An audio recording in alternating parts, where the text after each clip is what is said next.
insight on life. Let's go to an agent who's really getting the breaks when it comes to life sales. He's a life legend in Pittsburgh who currently leads the companies in life production this year. Dave Breakwell Sr. What's your philosophy on life sales, Breaky? There are two philosophies out there.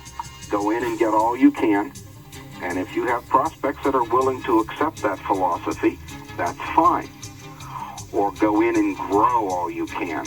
Each app that you write is a seed, and you're planting that seed, and you're cultivating your crop. So where can an agent start prospecting for life sales? The first thing you look at is the bank of prospects that you develop by developing policy holders.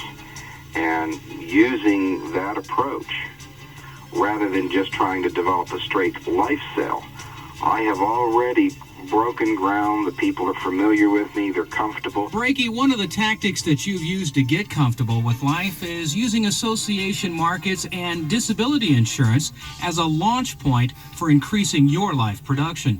Do you recommend that approach for all agents? What my approach is, and always has been and always will be, is apps.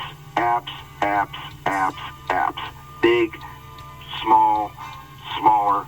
Those are what grow and sprout, because the more apps that you put on the book, the higher chance of retention, the more skill you develop, and in developing that skill, you develop a higher retention. If you have a higher retention, you have a long-term situation where you have more clients on the books that have dealt with you over a longer period of time, and that also helps you develop more prospects by form of referral.